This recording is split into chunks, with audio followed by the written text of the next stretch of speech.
बिस्मिल्लाहिर्रहमानिर्रहीम। अस्सलाम वालेकुम, मैं मुबश्शिर अली और आप देख रहे हैं मोबाइल 2.0।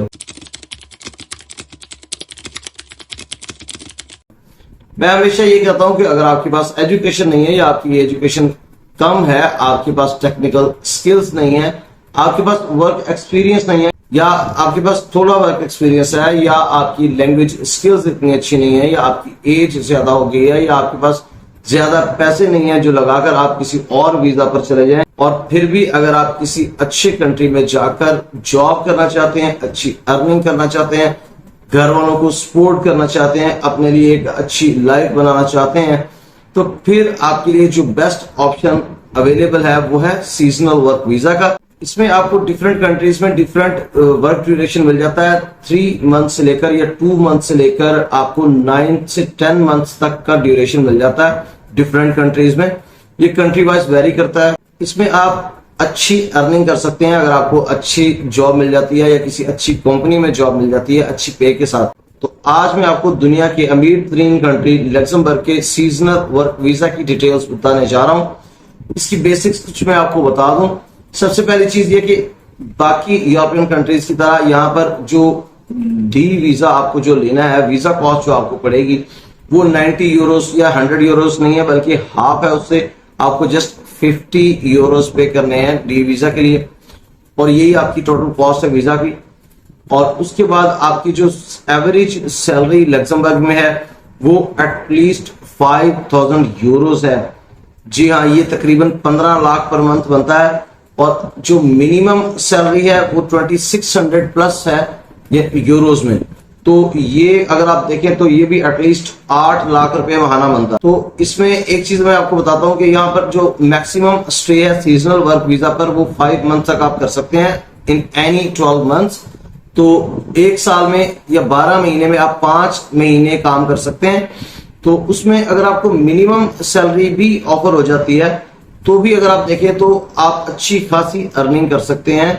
तकरीबन 40 लाख के करीब आप अर्न कर सकते हैं। और उसमें से अगर आप आधा भी एक्सपेंस कर लें, जो कि इतना होता नहीं है, आप अगर आधा भी एक्सपेंस कर लें तो आप आधा बचा सकते हैं सिर्फ 4 से 5 महीने में। उसके बाद आपके लिए और भी रास्ते खुल जाते हैं, क्योंकि आप एक दफा शेंजन जोन में एंटर हो जाते हैं वर्क वीजा लेकर, टेम्परेरी चाहे हो, और उसके बाद आप दोबारा से भी वहां जा सकते हैं। तो अगर आप वहां पर अच्छा काम करते हैं और आप अपने एम्प्लॉयर से रिक्वेस्ट भी कर सकते हैं कि वो आपको परमानेंट हायर कर ले, तो आपको नेक्स्ट टाइम परमानेंट जॉब पर भी हायर कर सकता है। इस तरह आपकी परमानेंट जॉब के चांसेस भी बढ़ जाते हैं।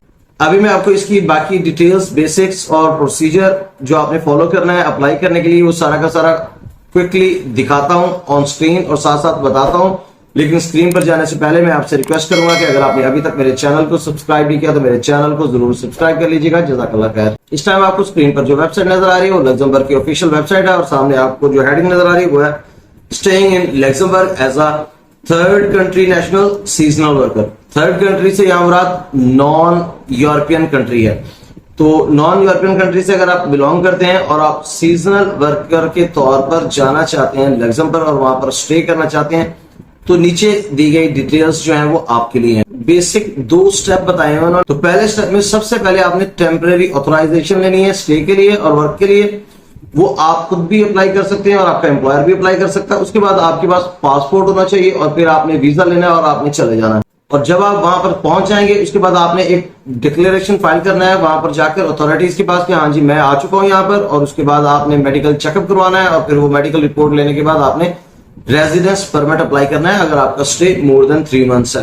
यहाँ पर अब मैं आपको बताता हूँ कि सीजनल वर्क में वहां पर जाकर आप कौन कौन सी जॉब कर सकते हैं या किन सेक्टर्स में आप जॉब कर सकते हैं। तो यहाँ पर बताया गया क्लियरली कि एक तो आप हार्वेस्टिंग में काम कर सकते हैं, दूसरा आप पैकिंग में काम कर सकते हैं, थर्ड जो है वो उसमें लेयर या हॉलीडे इंस्ट्रक्टर्स और कोऑर्डिनेटर के तौर पर काम कर सकते हैं। फिर उसके बाद आ जाता है holiday tour and tourist guide के तौर पर काम कर सकते हैं। Surveillance and maintenance of beaches और स्विमिंग पूल वगैरह में काम कर सकते हैं। उसके बाद positions in retail stores, hotels, restaurants, इस तरह की जो जॉब्स हैं वो कर सकते हैं जो सीजनल हो या टेम्परेरी जॉब्स हो। उसके बाद एविएशन या ट्रांसपोर्टेशन की कंपनीज जो हैं जिनमें काम सीजनल बढ़ जाता है वहां पर भी आप जॉब कर सकते हैं। अब अगर आप स्टेप बाय स्टेप गाइड चाहते हैं तो यहाँ पर एक हेडिंग दी हुई है हाउ टू प्रोसीड। इसमें आ जाए। यहाँ पर आपको स्टेप वाइज बताया है कि आपने करना क्या है। तो यहाँ पर दोबारा से उन्होंने बताया वही चीजें, लेकिन डिटेल से बता दी है कि सबसे पहले आपने ऑथराइजेशन लेनी है। फिर यहाँ पर बताया गया है कि आपको सपोर्टिंग डॉक्यूमेंट्स कौन कौन से चाहिए। तो एक तो आपका वैलिड पासपोर्ट होगा, दूसरा आपका पुलिस क्लियरेंस सर्टिफिकेट होगा, तीसरी आपकी जो क्वालिफिकेशंस वगैरह हैं उसकी सर्टिफिकेट्स होंगे, चौथा आपका एम्प्लॉयमेंट कॉन्ट्रैक्ट होगा जो सीजनल एम्प्लॉयमेंट आपको मिलेगी, और पांचवा जो आपने टेम्परेरी ऑथराइजेशन ली वर्क की जो ओरिजिनल उसकी जो कॉपी होगी वो आपका एम्प्लॉयर आपको सेंड करेगा, या आप खुद लेंगे तो उसके बाद वो आप अटैच करेंगे साथ। फिर आपने वहां पर स्टे, आपका एम्प्लॉयर आपको अगर प्रोवाइड कर रहा है अकोमोडेशन तो वो उसका प्रूफ लग जाएगा। अगर आपने यहाँ से कोई बुक की है किसी वेबसाइट के थ्रू या जैसे भी, तो उसका प्रूफ साथ लग जाएगा। और अगर आपने जो ऑथराइजेशन लेनी है उसका जो, अगर आप चाहते हैं कि आपका एम्प्लॉयर वहां पर अप्लाई करे तो आपको उसको एक फॉर्म है यहाँ पर दिया हो गया है लिंक उसका पावर ऑफ अटॉर्नी का, तो वो आप फिल करके देंगे तो आपके एम्प्लॉयर को पावर ऑफ अटॉर्नी जाएगी, तो फिर वो आपके बिहाफ के ऊपर अप्लाई करेगा। यहाँ पर 2-3 पॉइंट इंपॉर्टेंट है जो उन्होंने बताए हैं। एक तो ये कि आपके जो भी डॉक्यूमेंट्स होंगे वो इंग्लिश, जर्मन या फ्रेंच में होने चाहिए।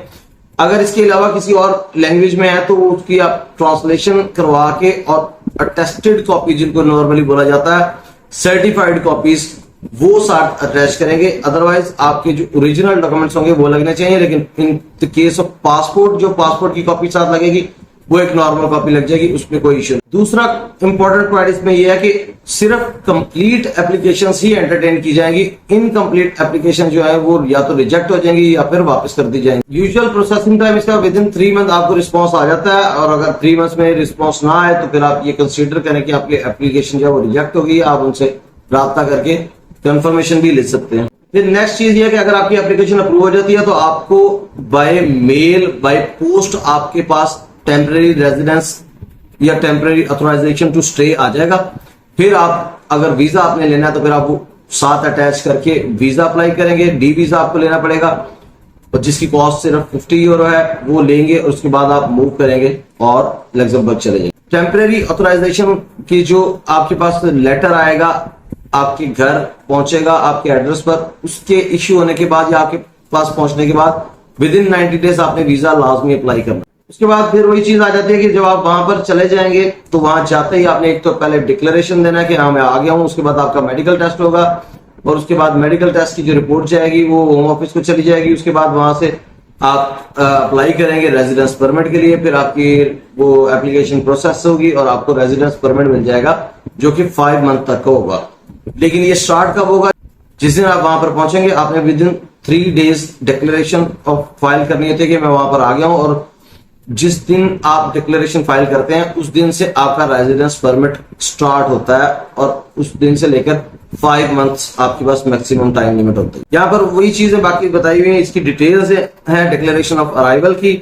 उसके बाद नीचे अगर आप देखें तो मेडिकल चेकअप की थोड़ी सी डिटेल बताई हुई है। उसके बाद यहाँ पर रेजिडेंस परमिट एप्लीकेशन की डिटेल बताई हुई है और यहाँ पर आपको वेबसाइट्स और लिंक भी प्रोवाइड किए गए हैं जहां से आप जाकर ऑनलाइन भी अप्लाई कर सकते हैं। तो ये तो थी बेसिक डिटेल्स लग्जमबर्ग के सीजनल वर्क वीजा के बारे में। लेकिन अब आ जाती है इंपॉर्टेंट बात, आपने जॉब लेनी कैसे है? तो आप गूगल में जाएं, वहां जाकर लिखें सीजनल जॉब्स इन लग्जमबर्ग या temporary jobs in Luxembourg. Different websites आ जाएंगी, जॉब बोर्ड्स आ जाएंगे। आप 1 बाय 1 हर वेबसाइट के ऊपर या जॉब बोर्ड के ऊपर जाएं, वहां जाकर जो सीजनल जॉब्स हैं उनको चेक करें।